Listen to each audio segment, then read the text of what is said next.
Good afternoon, students. My name is Rajesh Guria, and I'm Assistant Professor of Mechanical Engineering Department of Silli Polytechnic College. Today, I'm going to teach you the working principle of the Pelton turbine and the velocity diagram of the Pelton turbine for the electrical second year students. हम मेरा जो previous class था उस previous class में मैं Pelton turbine का basically Pelton turbine का अगर मैं working model अगर दिखाऊंगा तो तुम लोग ये चीज देख रहे थे शायद, right? ये चीज तुम लोग देखे थे कि नहीं? Yes, sir. तो इसमें हम लोग देख लिए थे कि रनर क्या होता है और बकेट्स क्या होता है, केसिंग क्या होता है, nozzle with flow regulating arrangement कैसे काम करते हैं, ये सारा चीज जो what are the construction parts of the Pelton turbine ये हम लोग ऑलरेडी देख लिए। ठीक है, तो आज का जो क्लास है, आज का क्लास में हम लोग जैसे पिछले क्लास में एक पॉइंट को स्किप कर गया था व्हिच इज गवर्निंग मैकेनिज्म, जो मेरा पेल्टन टरबाइन का कंस्ट्रक्शन पार्ट्स में एक पॉइंट था जिसका नाम है गवर्निंग मैकेनिज्म। ये हम लोग छूट गया था पिछला क्लास में, जो आज का क्लास में कंप्लीट करने के बाद हम लोग वर्किंग प्रिंसिपल स्टार्ट करेंगे। Okay, so what is the meaning of this governing mechanism? Basically देखो क्या होता है ना, टरबाइन का जो शाफ्ट रहता है, राइट, मेरा पेल्टन टरबाइन कुछ इस तरीके का है, पेल्टन टरबाइन कुछ इस तरीके का है। तो पेल्टन टरबाइन का जो रनर, ये मेरा टरबाइन का blades, this one are blades, right. तो ये जो ब्लेड्स किसके साथ कनेक्टेड है, ये ब्लेड्स मेरा रनर के साथ कनेक्टेड है। तो ये जो मेरा रनर पार्ट किसके साथ कनेक्टेड है, रनर पार्ट मेरे पीछे में एक शाफ्ट के साथ कनेक्टेड है। और ये जो मेरा शाफ्ट है, ये जो मेरा शाफ्ट है, ये शाफ्ट मेरा कपल किया हुआ है किसके साथ, ये शाफ्ट मेरा कपल किया हुआ किसके साथ, एक अल्टरनेटर के साथ कनेक्टेड है। तो अब ये जो मेरा टरबाइन, जब मेरा जेट मतलब जो वाटर जेट जब आके यहाँ पे स्ट्राइक करेगा तो मेरा ब्लेड्स यहाँ पे रोटेट करना शुरू करेगा। जब मेरा ब्लेड यहाँ पे रोटेट करना शुरू करेगा उस टाइम क्या होता है, उस टाइम रनर भी रोटेट करेगा एज यूजुअल, क्योंकि ब्लेड मेरा जब मेरा ब्लेड रनर के साथ कनेक्टेड है तो मेरा रनर भी रोटेट करेगा, तो मेरा रनर शाफ्ट के साथ कनेक्टेड, तो शाफ्ट रोटेट करेगा, शाफ्ट रोटेट करेगा, तो यहाँ पे कपलिंग करके ऑल्टरनेटर है जो मेरा रोटेट करेगा। तो इसमें मेरा इलेक्ट्रिसिटी जनरेशन होता है। लेकिन क्या होता है कि यहां से लेकर यहां तक पूरा जो शाफ्ट कपल ऑल्टरनेटर जो पूरा मूवमेंट है, राइट, ये मूवमेंट फुल्ली डिपेंड करता है ये ब्लेड्स के ऊपर कि ब्लेड्स कैसे मेरा मूवमेंट करता है, राइट। और अगर ब्लेड्स मूवमेंट कैसे करता है, ब्लेड किसके ऊपर डिपेंडेंट है, ब्लेड डिपेंडेंट है कि इसके ऊपर नोजल से मेरा फ्लूइड कितना स्पीड में फ्लो कर रहा है, इसके ऊपर नोजल से फ्लूइड मेरा कितना स्पीड में जाके इसको स्ट्राइक कर रहा है, ये ब्लेड को जाके स्ट्राइक कर रहा है। अब अगर मेरा फ्लूइड का स्पीड अगर कम हो गया या ज्यादा हो गया तो मेरा ये ब्लेड का रोटेशन भी कम हो गया, ज्यादा होगा। am I right or wrong? am I right or wrong?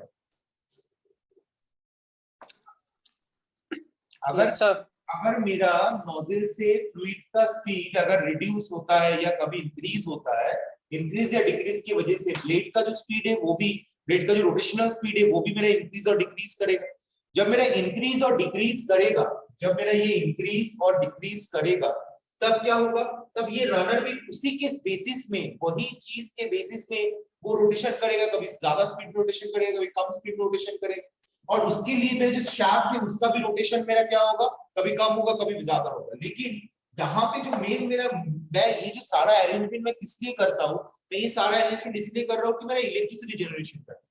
तो अगर मेरा इलेक्ट्रिसिटी जनरेशन करना है तो मुझे एक कांस्टेंट स्पीड चाहिए, मुझे एक कांस्टेंट स्पीड चाहिए। तो ये कांस्टेंट स्पीड को ये जो मेरा इंक्रीज होता है, ये जो स्पीड फ्लक्चुएशन जो है, कभी मेरा स्पीड बढ़ जा रहा है, कभी मेरा स्पीड रिड्यूस हो जा रहा है, घट जा रहा है, तो ये जो स्पीड फ्लक्चुएशन को कांस्टेंट बनाने के लिए हम लोग किसका मदद लेते हैं, हम लोग को एक गवर्निंग मैकेनिज्म यूज करते हैं। ये गवर्निंग मैकेनिज्म क्या करता है, ये गवर्निंग मैकेनिज्म टरबाइन रनर का जो स्पीड रिक्वायर्ड है ऑल्टरनेटर के साथ, टरबाइन का शाफ्ट मेरा कपल के द्वारा कनेक्टेड रहता है। तो इलेक्ट्रिसिटी जनरेशन करने के लिए जितना अमाउंट ऑफ स्पीड का रिक्वायरमेंट है उतना स्पीड को, मतलब फ्लक्चुएशन स्पीड से, फ्लक्चुएटेड स्पीड से उस स्पीड को कांस्टेंट स्पीड में जनरेट करने के लिए, कांस्टेंट स्पीड में कन्वर्ट करने के लिए हम लोग क्या यूज करते हैं, गवर्निंग मैकेनिज्म यूज करते हैं। Am I clear everyone? Am I clear? Yes, sir. और ये Yes, sir. गवर्निंग मैकेनिज्म को कौन सा हम लोग इंस्ट्रूमेंट बोलो, कौन सा मशीन बोलो या कौन सा डिवाइस बोलो, तो हम लोग बोलेंगे कि गवर्नर बोलकर एक डिवाइस है, गवर्नर बोलकर एक डिवाइस है। ये डिवाइस के द्वारा ये गवर्निंग मैकेनिज्म कंप्लीट हो सकता है, और ये गवर्निंग मैकेनिज्म के द्वारा टरबाइन का शाफ्ट का जो फ्लक्चुएटेड स्पीड है, that speed is converted to the constant speed. So this is called the governing mechanism. Okay, so now I am going to the working principle.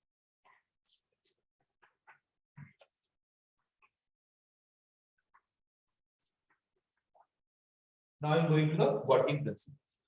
So first of all, working principle में हम लोग कैसे turbine को हम पिछला दिन भी already समझा दिए थे कि टरबाइन का जो पेल्टन टरबाइन में जो वर्किंग प्रिंसिपल वो किस तरीके से काम करते हैं वो थोड़ा बता दे रहे, एकदम बेसिक बता दे रहे, ब्रीफ बता दे रहे, उसके बाद पॉइंट वाइज समझाएंगे।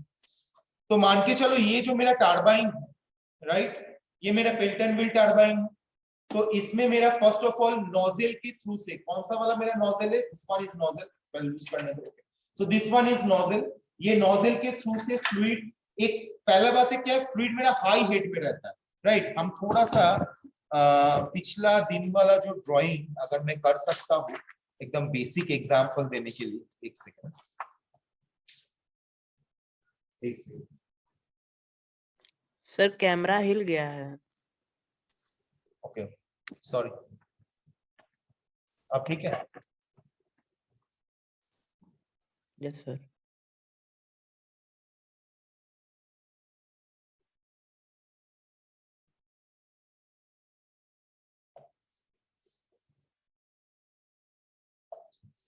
ये जो मेरा नोजल है, नोजल में जो मेरा फ्लूइड फ्लो करेगा, तो वो फ्लूइड, उस फ्लूइड के अंदर देखो, सिर्फ नोजल का एरिया रिड्यूस करने के वजह से जो फ्लूइड का स्पीड एकदम मैक्सिमम स्पीड में जनरेट होगा ऐसा नहीं, ठीक है।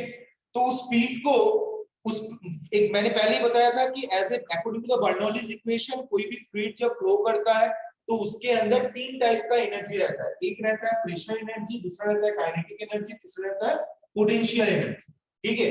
तो पहला बात है कि यहाँ पे बहुत ऊंचा हाइट में, बहुत हाई ऑल्टीट्यूड में बॉयलर हेड रहता है, बहुत हाई ऑल्टीट्यूड में बॉयलर हेड रहता है, जिसको हम लोग हाई हेड क्या बोलते हैं, हाई हेड स्टोरेज टैंक बोल सकते हैं हम लोग इसको।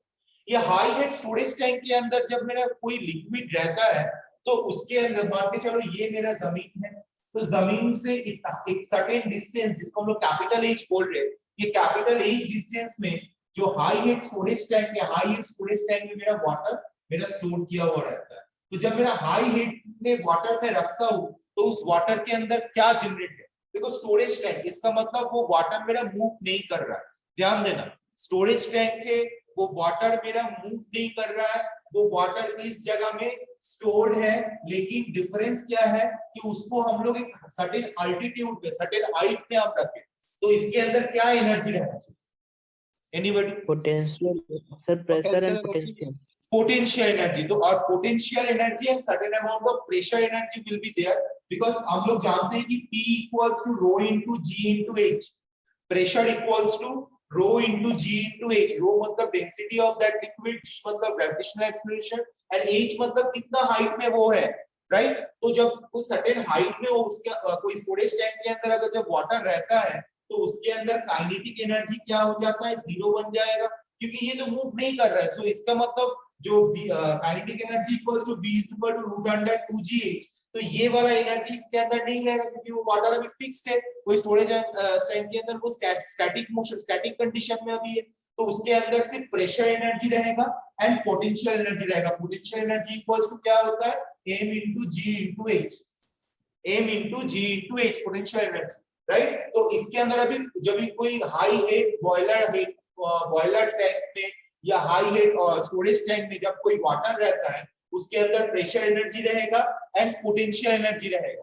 लेकिन जब उसको हम लोग कोई पाइपलाइन के थ्रू से, जब इसी वाटर को हम लोग कोई पाइपलाइन के थ्रू से हम लोग यहाँ से रिलीज करेंगे, पाइपलाइन के थ्रू से हम लोग रिलीज करेंगे, हम लोग यहाँ पे एक वाल्व लगा दिए, वाल्व को मैं ओपन कर दिया, एंटी क्लॉकवाइज रोटेशन दिए देके मैं इसको ओपन किया, तो मेरा लिक्विड क्या हुआ, कंटिन्यू बहुत ज्यादा स्पीड में यहाँ पे आएगा, ये सुन लो। Yes sir. तो जब ज्यादा स्पीड में आएगा तो उसका इसका मतलब इसके अंदर उस टाइम क्या एनर्जी जनरेट होगा, बताओ। Kinetic energy.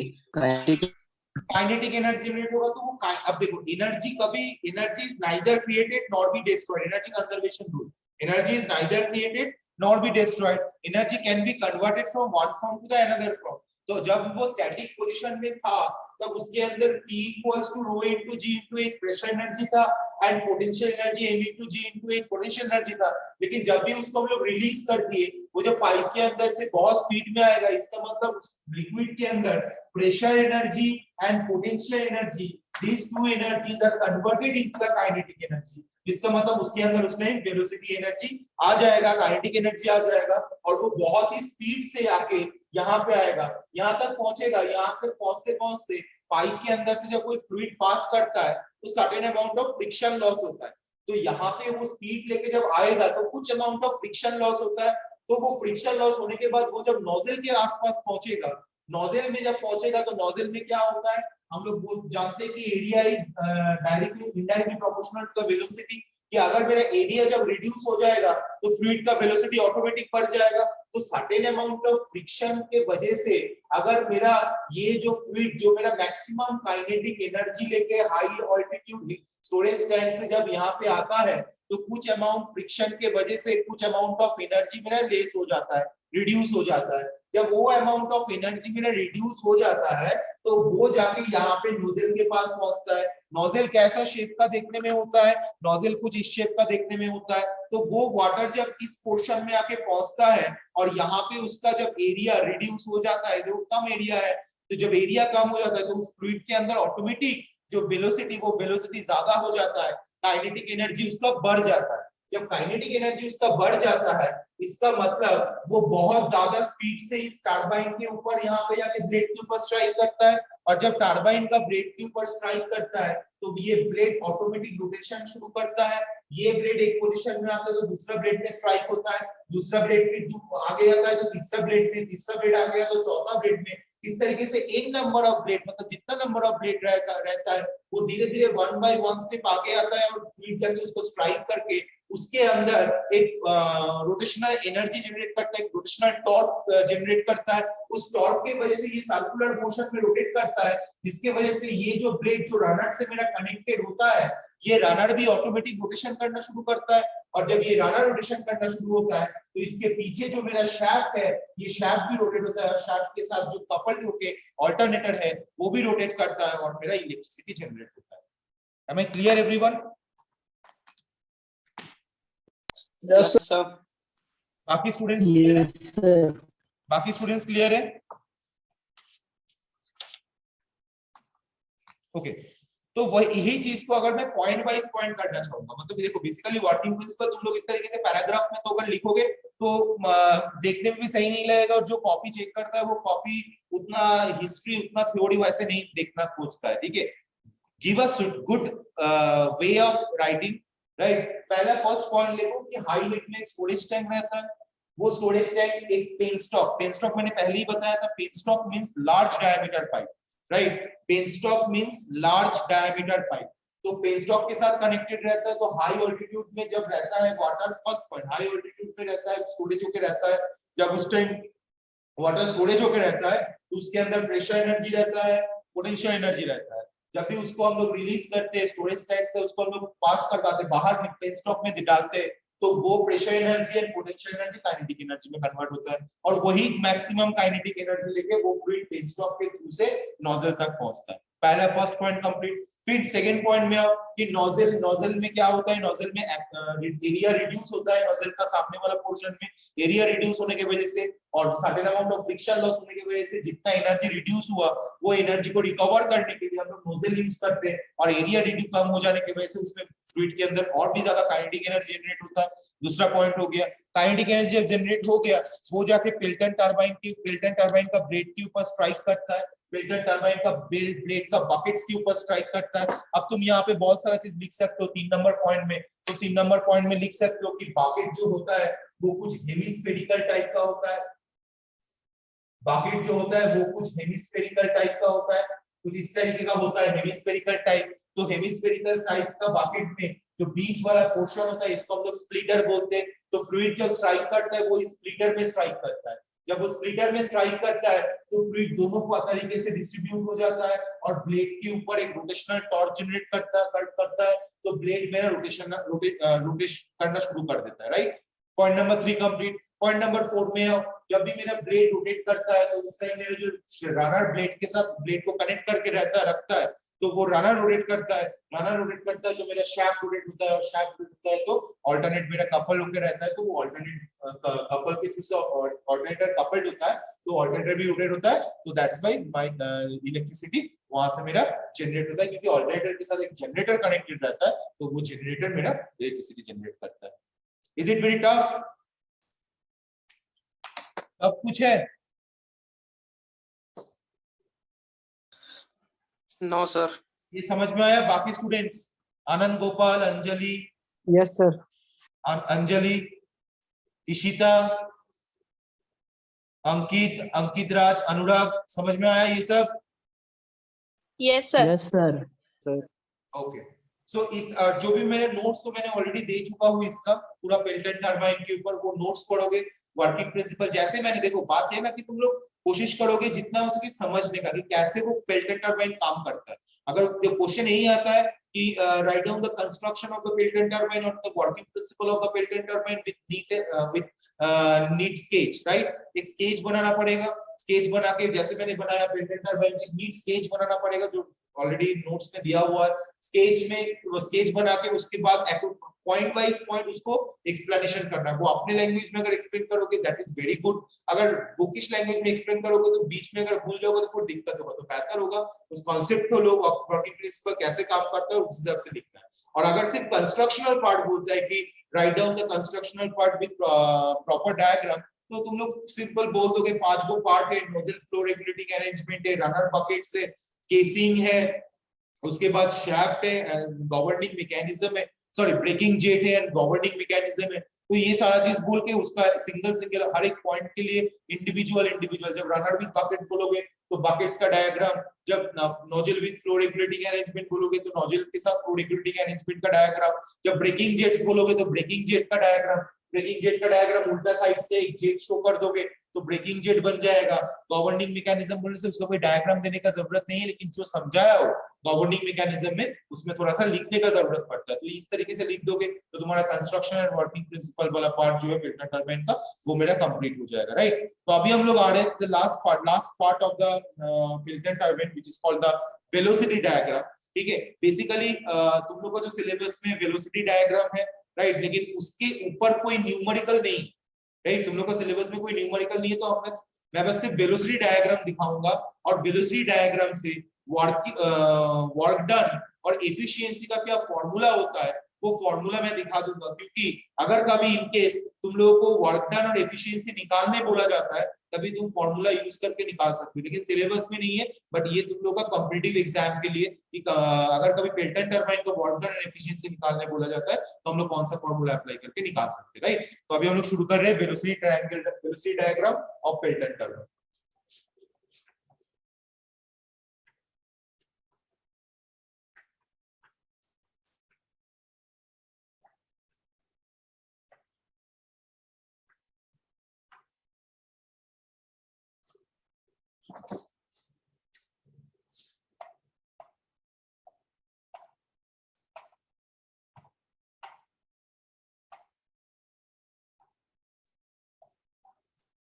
सो पेल्टन टरबाइन को अगर मैं पेल्टन टरबाइन का अगर रफ शेप अगर मैं जो अभी मैं ड्राइंग किया था रफ शेप अगर देखेंगे तो कुछ इस तरीके का देखने में होता है क्योंकि बीच में एक स्प्लिटर रहता है।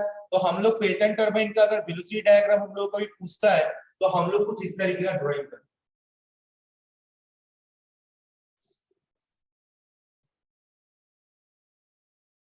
कुछ इस तरीके का डायग्राम ड्राइंग करते हैं जिसको हम लोग बोलते हैं पेल्टन टरबाइन। और ये पेल्टन टरबाइन का बकेट्स, और पेल्टन टरबाइन का जो बकेट्स होता है वो एक्स एक्सिस के रिस्पेक्ट में सिमेट्रिकल होता है।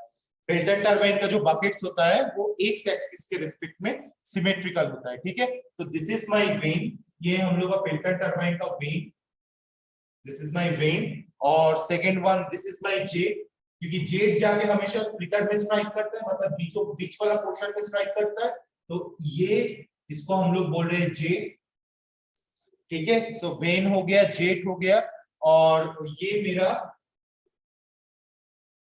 Direction, the deflection angle of jet. Deflection angle मतलब ये मेरा डिफ्लेक्शन एंगल ऑफ जेट, क्योंकि जब भी मेरा जेट स्ट्राइक करेगा तो जेट बेसिकली जब यहाँ पे स्ट्राइक करता है, मतलब ये मेरा टॉप व्यू में दिखा रहा हूं, जब मेरा यहाँ पे स्ट्राइक करता है तो वो ऑब्वियसली इस डायरेक्शन में और इस डायरेक्शन में मूवमेंट करेगा, आया ना, आया ना। Yes sir.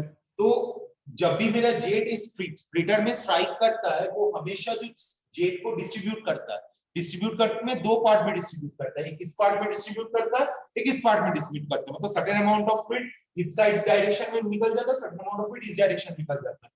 तो इसका मतलब जेट अगर इस डायरेक्शन में स्ट्राइक करेगा तो फ्लूइड इस डायरेक्शन में जाएगा, फ्लूइड इस डायरेक्शन में जाएगा, तो इसीलिए इसको हम लोग बोलते हैं angle of deflection, angle of deflection of jet, right, angle of deflection of jet, right. अभी ये मेरा, मैं अभी वेलोसिटी डायग्राम दिखाने के पहले हम दिखाएंगे तुम लोगों को क्या बोलते हैं, तुम लोग का एक डायग्राम दिखाएंगे, जो डायग्राम को तुम लोग को समझाएंगे, राइट।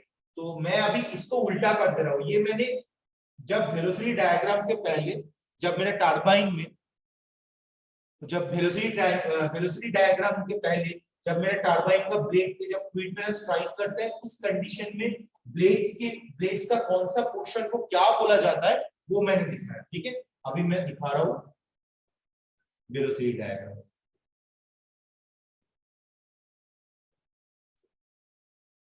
थोड़ा सा ड्राइंग थोड़ा दिक्कत हो,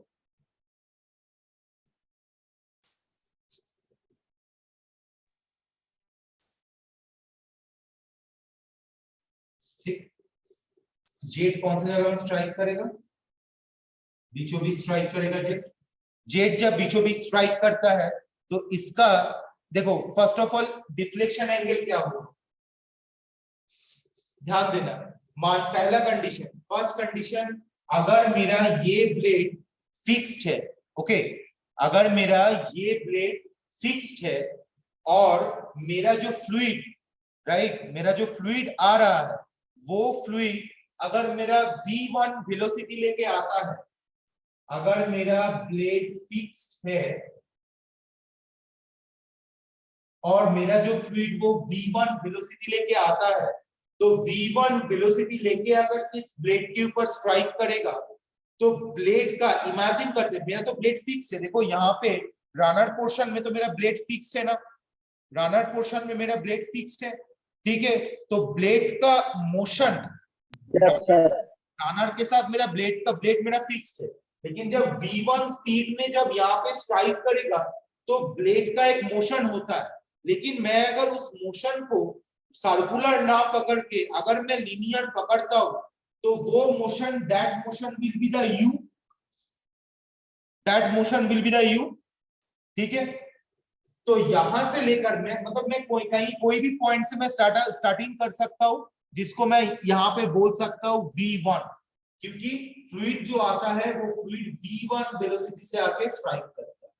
this is whole dimension, this whole dimension is v1, क्योंकि v1 वेलोसिटी से जेट स्ट्राइक कर रहा है, और यहाँ पे मैं इमेजिन कर रहा हूं that blade is not rotating, so blade is only move in the u direction और u स्पीड के साथ मूव कर रहा है, और यहाँ पे jet velocity is the v1, ठीक है। अब जब जेट वेलोसिटी v1 है तो that is v1 equals to vw1। जब जेट वेलोसिटी v1 है और vw1 मतलब क्या है, v1 मतलब है जेट वेलोसिटी, v1 मतलब है जेट वेलोसिटी, vw1 मतलब है व्हील वेलोसिटी, व्हील वेलोसिटी। तो मेरा v1 स्पीड से जब वो स्ट्राइक करता है ब्लेड के ऊपर, रिपीट देखो, जब यहाँ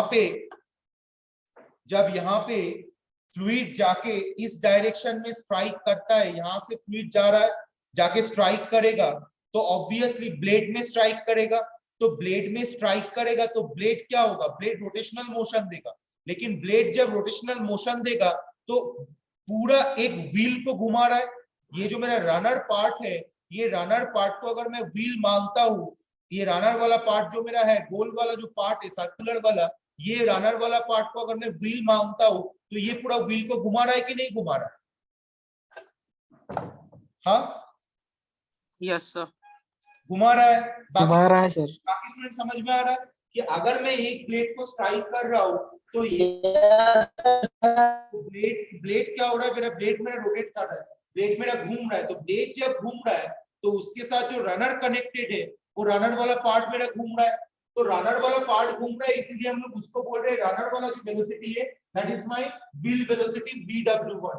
तो ये Vw1 किस लिए जनरेट हो रहा है? ये Vw1 जेट वेलोसिटी v1 है, इसीलिए ये Vw1 जनरेट हो रहा है। That's why I have written v1 equals to Vw1। okay, now this is u2 and this is vr2, sorry vr1, that is u2 and this is vr1। okay, it's not u2, it's u1, that is vr1 okay, and vf2 equals to 0। क्या दिखा रहा हूं, तो पहले बता रहा हूं।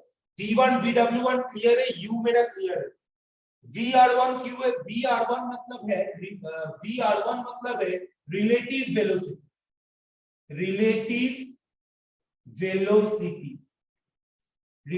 Velocity, ठीक है। अब रिलेटिव वेलोसिटी कब होता है? जब कोई दोनों ऑब्जेक्ट एक ही साथ डायरेक्शन में मूव कर रही है, ऑपोजिट डायरेक्शन में मूव करता है, दोनों का जब वेलोसिटी रहता है तब दोनों के बीच में जो मेरा वेलोसिटी जनरेट होता है उसको हम लोग रिलेटिव वेलोसिटी बोल रहे हैं। तो यहाँ पे मेरा jet moving, jet is also moving, साथ में जो मेरा ब्लेड है, ये ब्लेड भी तो मेरा मूव कर रहा है, तो दोनों के अंदर एक मूवमेंट है। जेट का वेलोसिटी है v, ब्लेड का वेलोसिटी है u, तो जो relative velocity vr that is v minus u, because both are in the same direction, v भी इस डायरेक्शन में, ब्लेड भी इस डायरेक्शन में, both are in the same direction, that's why the relative velocity equals to v minus u। But मैं यहाँ पे समझा रहा हूँ कि रिलेटिव वेलोसिटी मतलब क्या है। रिलेटिव वेलोसिटी का टर्म्स यहाँ पे क्यों आया? बिकॉज यहाँ पे जेट है, वो जेट एक डायरेक्शन में मूव कर रहा है, जो मेरा ब्लेड है वो ब्लेड भी वही डायरेक्शन में मूव कर रहा है, दोनों के अंदर ही वेलोसिटी है, तो इसीलिए यहाँ पे रिलेटिव वेलोसिटी जनरेट हो रहा है, that is called vr1। Okay, vr1 right. और एक मैंने वेलोसिटी लिखा हो जिसका नाम है vf2, this is called flow velocity, this is called flow velocity, this is zero, flow velocity is zero। यहां इस केस में flow velocity is zero। flow velocity मतलब क्या है? क्योंकि जब मेरा जेट यहाँ पे स्ट्राइक कर रहा है, यहाँ पे स्ट्राइक करने के बाद वो थोड़ा आगे नहीं बढ़ पा रहा है ना, जब मेरा जेट जाके इस पॉइंट में, स्प्लिटर पॉइंट में जाके जब स्ट्राइक कर रहा है, उसके बाद वो स्कैटर्ड हो जा रहा है, उसके बाद वो और आगे नहीं जा पा रहा है। तो आगे जब नहीं जा पा रहा है, जब वो आगे फ्लो ही नहीं कर पा रहा, that's why its flow velocity is 0, vf1 equals to 0। अब मैंने हर जगह में 1 1 मैंने क्यों दिया? मैंने हर जगह में 1 1 मैंने इसलिए दिया because this is the inlet. अगर मैं ये टरबाइन का मॉडल को अगर तुम लोगों को दिखाऊंगा, तो टरबाइन मॉडल के बेसिस में जब मेरा जेट इसके अंदर एंट्री कर रहा है, इसका मतलब वो पेल्टन टरबाइन के अंदर इनलेट कर रहा है, और जब वो निकलेगा, जब वो यहाँ पे बकेट से स्प्लिट करके निकलेगा, तो दैट इज माय आउटलेट। तो इसीलिए मैं इनलेट के लिए पकड़ रहा हूँ 1, इसलिए मैं इनलेट के लिए पकड़ रहा हूँ 1 और आउटलेट के लिए पकड़ रहा हूँ 2। ओके, इनलेट के लिए पकड़ रहा हूँ 1 और आउटलेट के लिए पकड़ रहा हूँ 2। तो ये मेरा v1 है जो मेरा इनिशियल जेट वेलोसिटी है, ये मेरा vw1 है जो मेरा जेट वेलोसिटी के वजह से जनरेट हुआ है, व्हील वेलोसिटी रनर में होता है। ये मेरा vf1 है, vf1 0 इसलिए है क्योंकि जेट जाके इसका स्प्लिटर में स्ट्राइक करने के बाद आगे और फ्लो नहीं हो पा रहा है, that's why it is called flow velocity vf1 equals to 0। और यहाँ पे मैंने u लिखा, यहाँ पे मैंने u1 लिखा, u1 equals to blade velocity, यहाँ पे मैंने u लिखा, ये मेरा सारे बकेट्स का एवरेज करके u मैंने लिखा, और यहाँ पे मैंने u1 इसलिए लिखा क्योंकि ये सिंगल बकेट का मेरा blade velocity. Am I clear? समझ में आया ये वाला पार्ट? ये Yes, sir. बाकी स्टूडेंट्स समझ में आया? Yes, sir. Okay, so u equals to u1 मैंने इसलिए लिख रहा हूं क्योंकि ये मेरा ब्लेड वेलोसिटी है। यहाँ पे मैंने u इसलिए पकड़ रहा हूँ, सारे ब्लेड्स का जो एवरेज वेलोसिटी को मैं यहाँ पे मार्जिन कर रहा हूँ, यहाँ पे मैं इसको फोकस कर रहा हूँ, और यहाँ पे u1 जो है वो एक सिंगल प्लेट का वेलोसिटी है, दैट्स व्हाई माय u1। अब मेरा जेट यहाँ पे स्ट्राइक होने के बाद सर्टेन अमाउंट ऑफ जेट इस डायरेक्शन में निकलेगा, सर्टेन अमाउंट ऑफ जेट इस डायरेक्शन में निकलेगा। तो जब मैं सर्टेन अमाउंट ऑफ जेट बाहर की तरफ जाएगा, जब ब्लेड को वो रिलीज करने की कोशिश करेगा, ब्लेड को वो छोड़ेगा, तो उस टाइम क्या बनता है? उस टाइम बनता है मेरा आउटलेट डायग्राम। आउटलेट डायग्राम कैसे होता है? कुछ इस तरीके का होता है आउटलेट डायग्राम। ये जो बीच वाला है इसको हम लोग V2 बोलते हैं, जो बीच वाला है इसको हम लोग V2 बोलते हैं। ये जो है ये मेरा VF2 है, ये जो है ये मेरा VR2 है, ये है मेरा U2 और ये है मेरा VW। ठीक है, ये मेरा वेलोसिटी ट्रायंगल का डायग्राम है। और एक बार मैं बोल दे रहा हूं, ये एंगल मेरा फाई है और ये जो एंगल है दिस एंगल इज बीटा। ठीक है, मैं और एक बार बता दूं, जब मेरा जेट जाके इस पॉइंट में स्ट्राइक करेगा, स्प्लिटर में स्ट्राइक करता है, स्प्लिटर में स्ट्राइक करने के बाद सर्टेन अमाउंट जेट डिस्ट्रीब्यूट हो जाता है, जेट स्कैटर्ड हो जाता है, सर्टेन अमाउंट ऑफ जेट यहां से निकल जाता है और सर्टेन अमाउंट ऑफ जेट यहां से निकलेगा। जब यहां से वो निकलेगा, निकल के ब्लेड को रिलीज कर रहा है, मतलब आउटलेट में है, बाहर जाने का कोशिश कर रहा है, तो उस टाइम वो जेट इस तरीके से निकल रहा है, वो जेट V2 वेलोसिटी से निकल रहा है। इसको हम लोग V1 अगर मेरा जेट वेलोसिटी है तो this is my initial jet velocity V1, और V2 अगर है this is called final jet velocity. Final jet velocity, initial jet velocity V1 है, फाइनल जेट वेलोसिटी V2 है। उसके बाद क्या है? VW1, VW2। VW2 मतलब है व्हील वेलोसिटी है, VW2 मतलब है व्हील वेलोसिटी है। व्हील वेलोसिटी मतलब क्या होगा? वही से wheel velocity V1 equals to VW1। ये व्हील वेलोसिटी इनलेट में इनिशियल जेट वेलोसिटी की वजह से जनरेट हुआ, that's why V1 equals to VW1। But VW2, what is the meaning of VW2? VW2 मतलब क्या है? ये भी मेरा व्हील वेलोसिटी है। ये व्हील वेलोसिटी मतलब जो मैंने पहले भी दिखाया था, जो मेरा बकेट है वो बकेट मेरा रनर के साथ कनेक्टेड है। जो बकेट है वो बकेट मेरे रनर के साथ कनेक्टेड है। ये रनर का जब वो जेट स्कैटर्ड होके ब्लेड से बाहर की तरफ निकलेगा, उस टाइम व्हील का कौन सा वेलोसिटी? एक है, देखो क्या होता है कि जब जेट किसी को स्ट्राइक नहीं किया, बहुत स्पीड से आ रहा है, जाके स्ट्राइक किया, एक वेलोसिटी स्ट्राइक करेगा, उस टाइम रनर एक स्पीड से घूमेगा। और जब स्ट्राइक करने के बाद सर्टेन अमाउंट लेके ब्लेड से बाहर जाएगा लिक्विड, उस टाइम रनर एक स्पीड से निकलेगा। मैं एक ही ब्लेड के हिसाब से मैं जजमेंट कर रहा हूं। तो अब तुम लोग बोलो, कोई जेट जब बिना किसी को स्ट्राइक करके अगर किसी दूसरे मतलब इस पोर्शन में अगर स्ट्राइक कर रहा है, कोई इस चीज पे स्ट्राइक नहीं किया, इस पोर्शन में डायरेक्टली अगर स्ट्राइक कर रहा है, इस कंडीशन में रनर ज्यादा स्पीड में घूमेगा या स्ट्राइक सब जगह में धक्का खाते खाते आके अगर रनर को स्ट्राइक कर रहा है, उस कंडीशन में ज्यादा स्पीड में घूमेगा? क्या होगा सर? पहला कंडीशन में ज्यादा स्पीड में घूमेगा। पहला कंडीशन में ज्यादा स्पीड में घूमेगा। तो पहला कंडीशन में ज्यादा स्पीड में घूमेगा, इसीलिए और किसकी वजह से घूम रहा है? V1 जो इनिशियल जेट वेलोसिटी है उसके वजह से घूम रहा है, इसीलिए V1 इक्वल्स टू VW1। लेकिन VW2 इस केस में always VW1 greater than VW2 होता है, always VW1 greater than VW2 होता है, क्योंकि इस कंडीशन में जेट यहाँ पे स्ट्राइक होने के बाद ये सरफेस को कवर करते हुए जब जाता है, तो ऑलमोस्ट जेट के अंदर जो वेलोसिटी था, जो काइनेटिक एनर्जी था, वो स्ट्राइक करने के वजह से, इंपैक्ट उसके ऊपर पड़ने के वजह से, फ्रिक्शन होने के वजह से वो जेट के अंदर काइनेटिक एनर्जी बहुत ही रिड्यूस हो जाता है। इसीलिए VW2 जो है वो मेरा व्हील वेलोसिटी वो बहुत ही कम अमाउंट ऑफ होता है। देखो यहाँ पे जो लाइन का जो वैल्यू है, ये लाइन भी बहुत छोटा है comparison to this line. Am I clear everyone? Am I clear?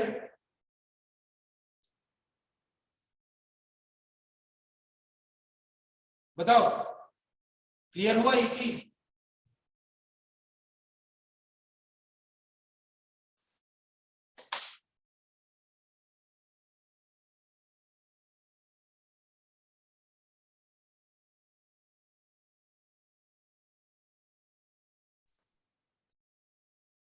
सो ये मेरा फाइनल व्हील वेलोसिटी मुझे सब तुम लोगों को मैं बोल दिया कि what is the meaning of final velocity Vw1, what is the meaning of initial. ठीक है, अब ज्यादा ओके सो नाउ अभी मेरा क्या है, अभी मेरा Vr2 मेरा रिलेटिव वेलोसिटी है। Vr2 मतलब मेरा फाइनल रिलेटिव वेलोसिटी। Vr2 मतलब है final relative velocity. Final relative velocity मतलब obviously relative velocity where the relative terms और रिलेटिव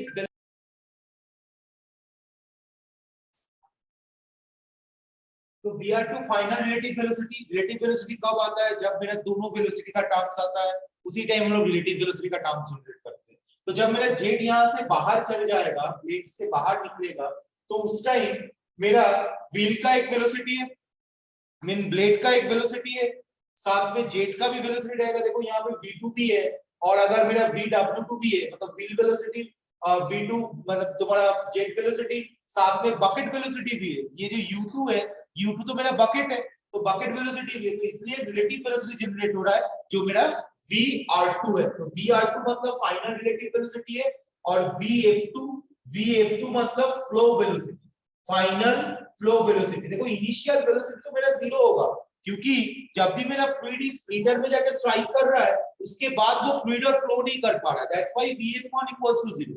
लेकिन वो स्ट्राइक करने के बाद वो अपना ब्लेड का सरफेस एरिया को टच करते हुए ब्लेड से जब बाहर जाएगा, उसके बाद तो उसको फ्लो करना ही होगा, क्योंकि अगर वो फ्लो नहीं करेगा वो तो यहीं पे स्टॉप हो जाएगा ना। यहाँ पे अगर फ्लो नहीं करेगा वो आउटलेट की तरफ आगे जाएगा। ये मेरा इनलेट पोर्शन है और ये मेरा आउटलेट पोर्शन है। यहाँ पे भी जैसे डायग्राम बनेगा, यहाँ पे भी सेम डायग्राम बनेगा, लेकिन इनलेट में जब फ्लूइड जेट जब स्ट्राइक कर रहा है, तो उस टाइम वो उसके अंदर जो फ्लो वेलोसिटी वो 0 इसलिए हो रहा है क्योंकि वो जाके ब्लेड का सरफेस एरिया को कवर करते हुए आगे की तरफ बढ़ रहा है।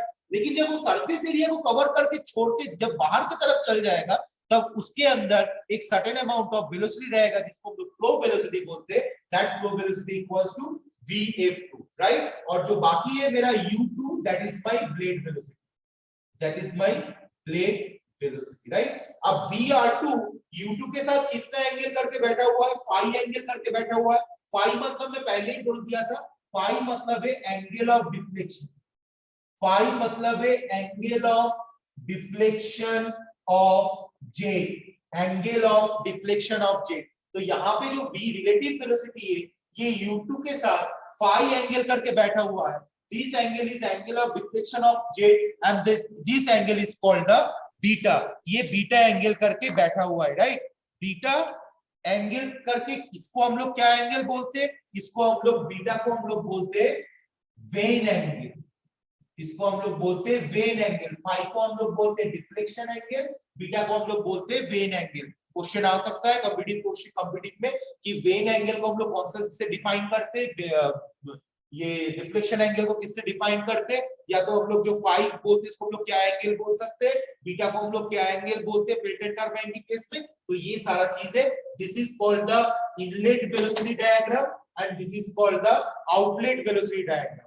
इसको हम लोग वेलोसिटी ट्रायंगल डायग्राम इसलिए बोलते हैं क्योंकि आउटलेट वाला जो डायग्राम है वो ट्रायंगल शेप में क्रिएट होता है, इसीलिए हम लोग इसको आउटलेट वेलोसिटी ट्रायंगल डायग्राम बोलते हैं। और इनलेट वेलोसिटी डायग्राम मेरा लीनियर होता है, इसलिए हम लोग इस इनलेट लीनियर वेलोसिटी डायग्राम बोलते हैं।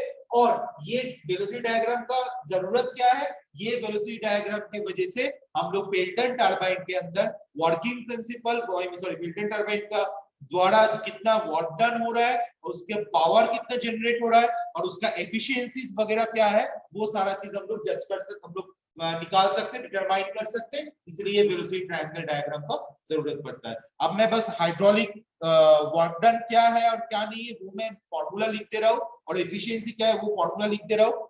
एज यूजुअल तुम्हारा तुम लोगों का सिलेबस में न्यूमेरिकल नहीं है, तो I will not go through the numerical of this Pelton turbine part, and after this class, in the next class I will start another turbine which is my reaction turbine. Okay, so कहां लिखे, यहीं के लिखते रहे। So work done को अगर हम लोग बोलेंगे तो वर्क डन क्या किसके द्वारा होता है, कोई बता सकता है? Work done by jet, work done by jet on runner, work done by jet on runner per second.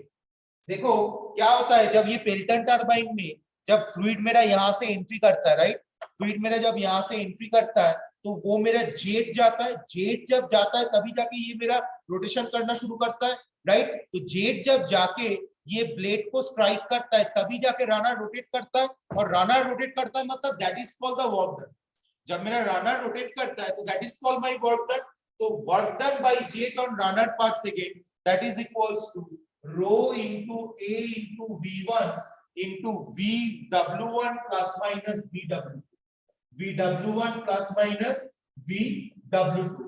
Okay, work done by jet on runner per second is equal to rho, rho मतलब density of water, a मतलब area of the jet, area of the jet कैसे निकालेंगे? देखो jet basically एक single line से तो नहीं होगा, जेट का एक स्पेसिफिक डायमीटर होता है कि कौन सा डायमीटर लेकर जेट जाता है। तो अगर मुझे डी पता रहेगा तो area pi by 4 D square करके मैं ए निकाल पाऊंगा।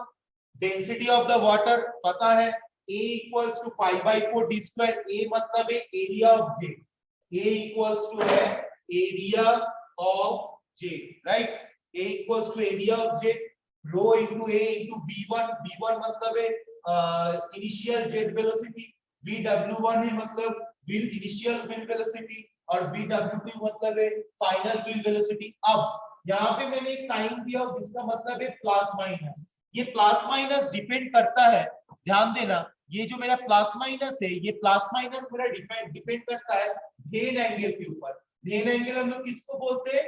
बीटा को बोलते हैं हम लोग वेन एंगल। तो बीटा अगर 0 डिग्री से लेकर 90 डिग्री के बीच रहता है, बीटा अगर 0 डिग्री से लेकर 90 डिग्री के बीच रहता है तो उस टाइम हम लोग यहाँ पे प्लस साइन यूज करते हैं। बीटा अगर 0 डिग्री से लेकर 90 डिग्री के अंदर रहता है तो हम लोग यहाँ पे प्लस साइन यूज करते हैं, और बीटा अगर अबव 90 डिग्री होता है तो हम लोग यहाँ पे माइनस साइन यूज करते हैं। बीटा अगर अबव 90 डिग्री होता है तो हम लोग यहाँ पे माइनस साइन यूज करते हैं। तो मेरा vw1 प्लस vw2 कब होगा? जब मेरा वेन एंगल मेरा एक्यूट एंगल होगा, जब मेरा वेन एंगल मेरा एक्यूट एंगल होगा तब मैं vw1 प्लस vw2 करूंगा, और जब मेरा बीटा वेन एंगल मेरा ऑब्ट्यूज एंगल होगा, जब वेन एंगल मेरा ऑब्ट्यूज एंगल होगा उस टाइम हम लोग लिखेंगे vw1 माइनस vw2। तो this is work done by jet on runner per second। and now what is the meaning of hydraulic efficiency? थोड़ा जगह चाहिए हमको हाइड्रोलिक एफिशिएंसी लिखने के लिए।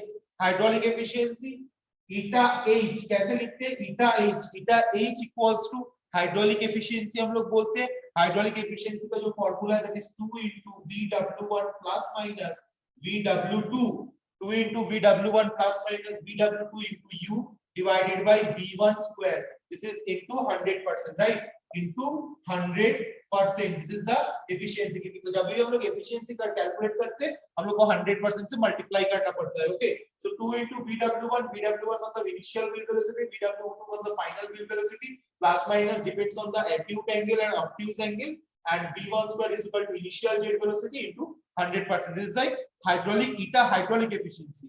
अब क्वेश्चन एक क्वेश्चन आता है कि when the if the deflection of angle, देखो कॉम्पिटिटिव एग्जाम में क्वेश्चन आता है if the deflection of angle is equal to phi, okay, deflection of angle equals to 30 degree, so what is the value of eta hydraulic? Question ये आता है if the angle of deflection value equals to 30 degree, what is the value of eta hydraulic? तो हम लोग eta hydraulic equals to लिख सकते हैं 1 plus cos phi by 2, 1 plus cos phi by 2, okay, 1 plus cos phi by 2। और ये eta hydraulic कब maximum होता है? eta hydraulic कब मैक्सिमम होता है? जब ये डिफ्लेक्शन का वैल्यू, डिफ्लेक्शन ऑफ एंगल का value phi equals to cos 0 का वैल्यू है 1, phi इक्वल्स टू 0 डिग्री होगा।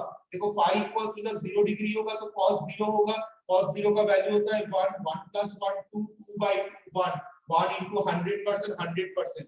तो ईटा हाइड्रोलिक मैक्सिमम कब होता है? वो ये फार्मूला से डिपेंड होता है 1 plus cos phi by 2। अगर phi का वैल्यू 0 डिग्री होता है तभी जाके ईटा हाइड्रोलिक मतलब हाइड्रोलिक एफिशिएंसी मैक्सिमम होता है पेल्टन टरबाइन के केस में। और अगर हम लोगों को कभी क्वेश्चन बोल देता है कि फाई का वैल्यू इतना है तो ईटा हाइड्रोलिक का वैल्यू कितना होगा, तो हम लोग ये फॉर्मूला से निकाल सकते हैं 1 + cos phi by 2। Okay,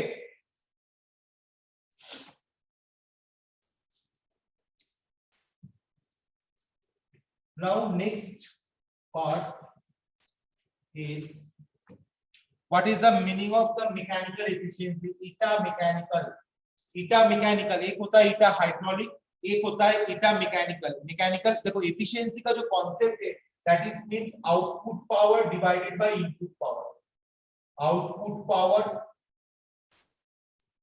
divided by input power। okay, so output power by input power जब वो मैकेनिकल होता है तो इस पूरा केस में मैकेनिकल पार्ट कौन सा है? पेल्टन टरबाइन का केस में मैकेनिकल पार्ट क्या है? मैकेनिकल पार्ट है मेरा शाफ्ट पावर है और मेरा बकेट है। मैकेनिकल पार्ट रनर है, शाफ्ट है एंड बकेट है। इस पूरा केस में मैकेनिकल अगर पार्ट बोलेंगे तो शाफ्ट है, रनर है एंड बकेट है। तो इस केस में मैकेनिकल पावर अगर हमको पूछा जाएगा तो हम क्या लिखेंगे? Shaft power divided by bucket power, shaft power divided by bucket power, shaft power divided by bucket power. ये फॉर्मूला को हम लोग यूज करके ईटा मैकेनिकल, सॉरी, ये फॉर्मूला को यूज करके हम लोग ईटा मैकेनिकल को हम लोग प्रिपेयर कर सकते हैं। Eta mechanical equals to shaft power divided by bucket power. और क्या एफिशिएंसी हो सकता है? और एफिशिएंसी हो सकता है वॉल्यूमेट्रिक एफिशिएंसी हो सकता है। वॉल्यूमेट्रिक एफिशिएंसी को हम लोग कैसे निकालेंगे? Volumetric efficiency is equal to कि कितना अमाउंट ऑफ फ्लूइड रनर को स्ट्राइक कर रहा है, right? Eta volumetric, eta V, eta volumetric efficiency मतलब कितना अमाउंट ऑफ और कितना वॉल्यूम ऑफ फ्लूइड रनर को स्ट्राइक कर रहा है और कितना वॉल्यूम ऑफ फ्लूइड टरबाइन में सप्लाई किया जा रहा है, right? Volume of fluid striking to the runner, striking to runner divided by volume of fluid supplied to the turbine, supplied to the turbine। Okay, eta volume मतलब volumetric efficiency. इसको हम लोग कैसे निकाल सकते हैं? इसको हम लोग निकालते हैं volume of fluid striking to runner divided by volume of fluid supplied to the turbine. कितना अमाउंट ऑफ फ्लूइड रनर में जाके स्ट्राइक कर रहा है और कितना अमाउंट ऑफ फ्लूइड टरबाइन में जाके सप्लाई किया जा रहा है। क्योंकि जितना अमाउंट ऑफ फ्लूइड टरबाइन में सप्लाई करेगा ऑब्वियसली उससे थोड़ा सा कम अमाउंट ऑफ फ्लूइड जाके रनर पे स्ट्राइक करेगा। क्योंकि जब भी वो टरबाइन में हम लोग सप्लाई कर रहे हैं वो नोजल का फ्लो रेगुलेटिंग अरेंजमेंट को क्रॉस करके, नोजल का एरिया को क्रॉस करके, टरबाइन के अंदर एंट्री करके बकेट में स्ट्राइक करने के बाद जाके वो रनर पे स्ट्राइक कर रहा है या बकेट में जाके स्ट्राइक कर रहा है। तो इतना पूरा प्रोसेस में certain amount of friction losses हो जाता है, certain amount of fluid, volume of fluid क्या होता है नीचे ड्रॉप कर जाता है। इसके वजह से जितना अमाउंट ऑफ फ्लूइड टरबाइन में सप्लाई होता है उतना वॉल्यूम ऑफ फ्लूइड रनर में जाके स्ट्राइक नहीं करता। That's why this is called the output power divided by the input power, volume of fluid striking to runner divided by volume of fluid supplied to the runner। And this is the last point which is called the overall efficiency, which is called the overall efficiency। overall efficiency को हम लोग बोलते हैं ईटा ओ, overall efficiency को हम लोग बोलते हैं ईटा ओ। ईटा ओ इक्वल्स टू होता है shaft power divided bye water power, shaft power divided by water power, right? shaft power divided by water power। okay, तो अब देखो ये वाला पोर्शन को हम लोग लिख सकते हैं बीपी। मींस बीपी का मतलब क्या है? देखो ध्यान दो, volume of fluid striking to runner, इसको हम लोग बोल रहे हैं बीपी। बीपी का मतलब क्या है?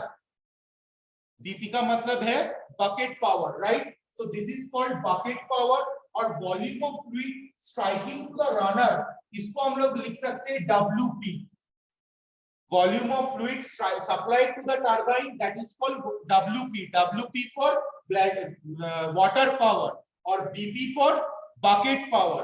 तो this is bucket power, this is water power, right? अब अगर मैं ईटा ओवरऑल एफिशिएंसी अगर निकालूंगा तो मैं यहाँ पे क्या लिख सकता हूँ? देखो तो eta overall efficiency equals to eta in mechanical into eta volumetric, right? इसको हम लोग ईटा बोलते हैं, right? Eta eta, okay? So eta mechanical into eta volumetric, तो मैं ईटा मैकेनिकल मतलब क्या है? Shaft power divided by bucket power, और ईटा वॉल्यूम मतलब bucket power divided by water power. तो बकेट पावर कटने के बाद मेरे पास क्या बच रहा है?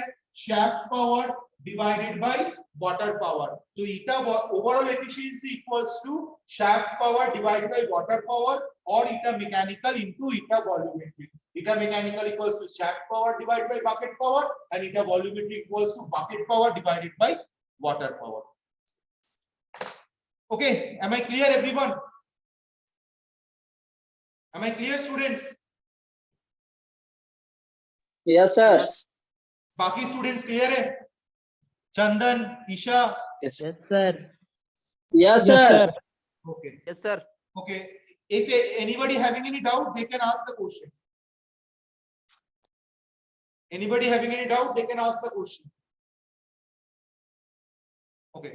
ये आज का जो क्लास का वीडियो है ये बहुत अच्छे से ध्यान देना। लास्ट जो 15 से 20 मिनट वाला जो पार्ट है इसको बहुत अच्छे से ध्यान देना, क्योंकि इसमें पेल्टन टरबाइन रिलेटेड सारे चीज दिया हुआ है। उसका वर्क डन दिया हुआ है, उसका हाइड्रोलिक एफिशिएंसी दिया हुआ है, मैक्सिमम कब होता है वो दिया हुआ है, डिफ्लेक्शन ऑफ एंगल अगर दिया हुआ रहेगा तो कितना बनेगा वो दिया हुआ है, मैकेनिकल एफिशिएंसी दिया हुआ है, वॉल्यूमेट्रिक एफिशिएंसी दिया हुआ है, eta overall efficiency in terms of mechanical and volumetric, उसके हिसाब से भी सारा चीज दिया हुआ है। तो ये सारा चीज बहुत अच्छे से क्लास आज का जो क्लास है वो वीडियो को अच्छे से स्टडी करना।